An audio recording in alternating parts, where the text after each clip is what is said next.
বড় স্বপ্ন ছিল আমি একটা লিগের থাপড়াবো। আমার এক্সাম ছিল, আমি এক্সাম বাদ দিয়ে আসছি লিখবিটাইতে। জুলাই যোদ্ধার মুখোশ পরে মাত্র ২১ বছর বয়সেই ভয়ঙ্কর ব্ল্যাকমেইলিংয়ের রানী হয়ে উঠেছিলেন তাহারিমা জান্নাত সুরভি।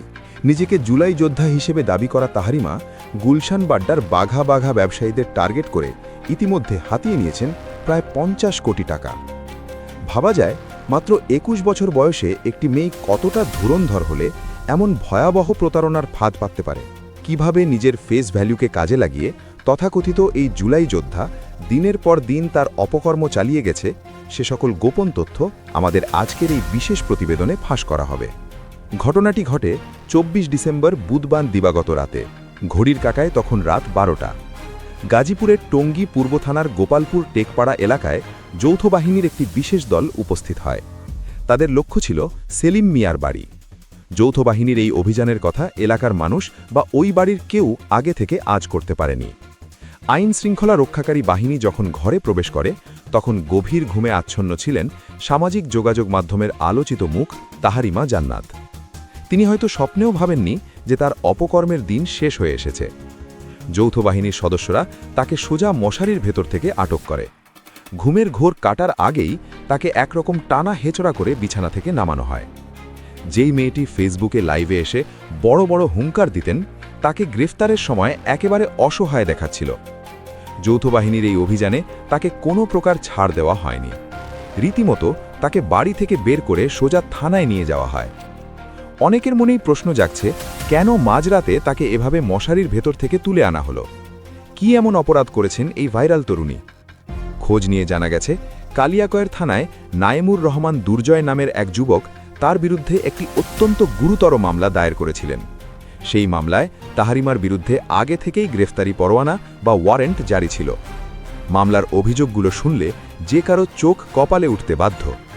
সাধারণ কোনো ছোটখাটো অভিযোগ নয়, বরং চাঁদাবাজি, অপহরণ করে অর্থ আদায় এবং ব্ল্যাকমেইলিংয়ের মতো ভয়ঙ্কর সব অপরাধের কথা উল্লেখ করা হয়েছে এজাহারে। নিজেকে জুলাই গণ অভ্যুত্থানের সমন্বয়ক পরিচয় দিয়ে তিনি দিনের পর দিন মানুষকে জিম্মি করে আসছিলেন। অপহরণের মতো গুরুতর অপরাধে তার নাম জড়ানো প্রমাণ করে যে তিনি কতটা বেপরোয়া এবং ভয়ানক হয়ে উঠেছিলেন। তাহারিমা মূলত একজন বহুরূপী প্রতারক। তার প্রতারণার ধরন ছিল একেবারে পাকা পেশাদার অপরাধীদের মতো।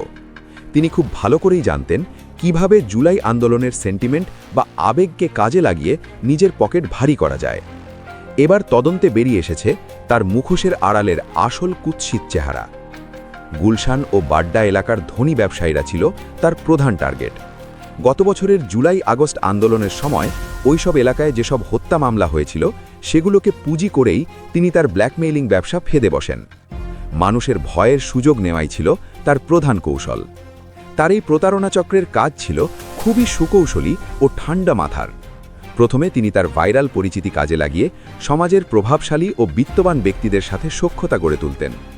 মানুষ তাকে জুলাই যোদ্ধা মনে করে সহজেই বিশ্বাস করত আর ভাবত মেয়েটি হয়তো দেশের ভালো চায়।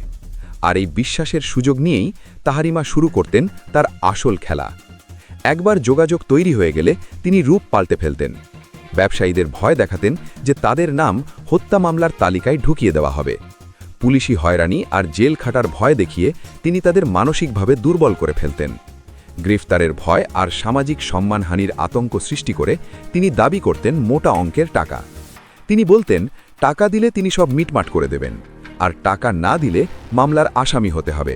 এক কথায় একেই বলে জিম্মি করে টাকা আদায়।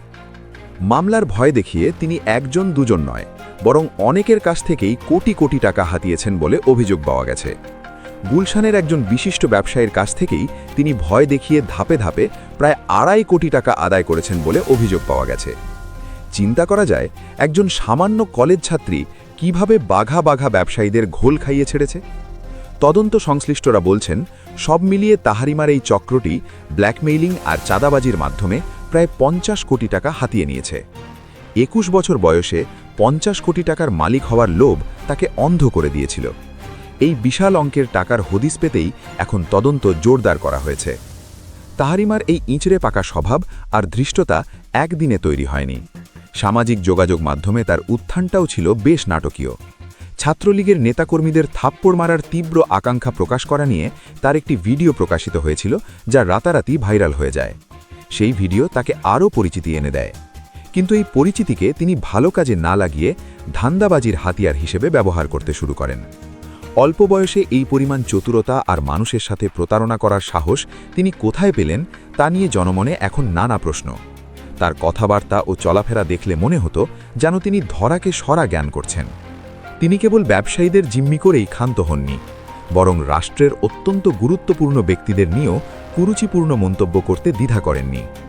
বর্তমান অন্তর্বর্তীকালীন সরকারের উপদেষ্টা এবং সম্মানিত সেনাবাহিনীর প্রধানকে নিয়ে তাহারিমা নিয়মিত সামাজিক যোগাযোগ মাধ্যমে আপত্তিকর ও কুরুচিপূর্ণ কথাবার্তা বলতেন। যেই সেনাবাহিনীর সদস্যরা দেশের ক্রান্তিলগ্নে হাল ধরেছেন, তাদের প্রধানকে নিয়ে এমন ধৃষ্টতা দেখানোর সাহস তিনি কিভাবে পান তা সত্যিই বিস্ময়কর। পুলিশ জানিয়েছে তার এই সাইবার অপরাধের বিষয়টিও গুরুত্বের সাথে দেখা হচ্ছে। রাষ্ট্রের সর্বোচ্চ ব্যক্তিদের নিয়ে কটূক্তি করা তার অভ্যাসে পরিণত হয়েছিল। তাহারিমা জান্নাত গাজীপুরের ভাওয়াল বদর আলম গভর্নমেন্ট কলেজের শিক্ষার্থী। সাধারণ মধ্যবিত্ত পরিবারের সন্তান হলেও তার চলাফেরা আর কথাবার্তায় ছিল ভিআইপি ভাব। তার বাবা সেলিম মিয়া একজন সাধারণ মানুষ, কিন্তু মেয়ে হয়ে উঠেছিল অপরাধ জগতের এক উদীয়মান রানী। সোশ্যাল মিডিয়ায় তিনি নিজেকে খুব সাহসী আর প্রতিবাদী হিসেবে উপস্থাপন করতেন।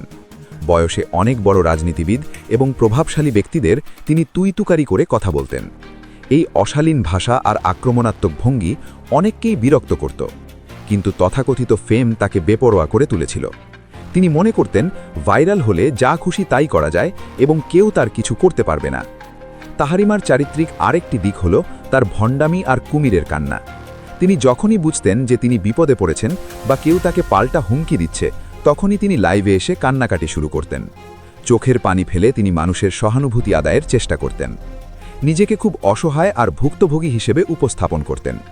অথচ এই কান্নার আড়ালেই লুকিয়েছিল এক ভয়ঙ্কর ব্ল্যাকমেইলারের মন। একদিকে নিজেকে যোদ্ধা দাবি করা আর অন্যদিকে তলে তলে সাধারণ মানুষকে জিম্মি করে কোটি কোটি টাকা কামানো, এই দ্বিমুখী আচরণই তার পতনের কারণ হয়ে দাঁড়িয়েছে। মানুষ এখন বুঝতে পারছে তার ওই কান্না ছিল শুধুই অভিনয় এবং মানুষকে বোকা বানানোর কৌশল। জনমনে এখন একটাই প্রশ্ন ঘুরপাক খাচ্ছে, যে মাত্র 21 বছর বয়সী একটি মেয়ের পক্ষে কি একা এই বিশাল সিন্ডিকেট নিয়ন্ত্রণ করা সম্ভব, নাকি এর পেছনে কোনো বড় গডফাদার আছে?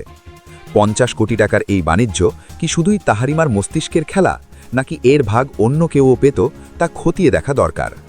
তদন্তে হয়তো বেরিয়ে আসবে আরও অনেক চাঞ্চল্যকর তথ্য, কারণ এত বড় অঙ্কের টাকা লেনদেন এবং প্রভাবশালীদের জিম্মি করা কোনো সাধারণ অপরাধীর কাজ হতে পারে না। এর শেকড় হয়তো আরও অনেক গভীরে। হয়তো তাহারিমা ছিল সামনে থাকা পুতুল আর সুতো ছিল অন্য কারো হাতে। এই রহস্য উন্মোচন হওয়া এখন সময়ের দাবি। তাহারিমা নিজেকে যতই জুলাই গণ অভ্যুত্থানের অংশীদার দাবি করুক না কেন, তার কর্মকাণ্ড বিপ্লবের চেতনার সম্পূর্ণ প্রতিপন্থী। ছাত্র জনতার আন্দোলনে যারা রক্ত দিয়েছে, যারা জীবন দিয়েছে, তাদের ত্যাগের সাথে এমন প্রতারণার কোনো সম্পর্ক থাকতে পারে না। বিপ্লবের নাম ভাঙিয়ে যারা চাঁদাবাজি আর দখলদারিত্ব করে, তারা আসলে বিপ্লবের শত্রু। তাহারিমা জান্নাত সেই শত্রুদেরই একজন হিসেবে নিজেকে প্রমাণ করেছেন। তার মতো মুখোশধারীদের কারণেই প্রকৃত যোদ্ধাদের সম্মান ক্ষুণ্ণ হওয়ার উপক্রম হয়। জুলাইয়ের চেতনা বিক্রি করে খাবার অধিকার তাকে কেউ দেয়নি। তার এই অপকর্মের দায় পুরো জুলাই যোদ্ধাদের উপর চাপানো কোনোভাবেই কাম্য নয়। তাহারিমার গ্রেফতারের পর তাকে থানায় হস্তান্তর করা হয়েছে। আইনি প্রক্রিয়া শেষে তাকে আদালতে পাঠানোর প্রস্তুতি চলছে। তার বিরুদ্ধে ওঠা প্রতিটি অভিযোগের পুঙ্খানুপুঙ্খ তদন্ত হওয়া প্রয়োজন। অপহরণ, চাঁদাবাজি আর সাইবার অপরাধ মতো গুরুতর সব অভিযোগ যদি প্রমাণিত হয়, তবে তার কঠোর শাস্তি হওয়া উচিত। কারণ আইনের চোখে সবাই সমান। সে ভাইরাল সেলিব্রিটি হোক কিংবা তথাকথিত যোদ্ধা হোক, অপরাধ করলে তাকে শাস্তি পেতেই হবে। পাপ কখনো চাপা থাকে না। তাহারিমার ক্ষেত্রেও তাই হয়েছে। এতদিন তিনি ধরাছোঁয়ার বাইরে থাকলেও এবার আর শেষ রক্ষা হলো না।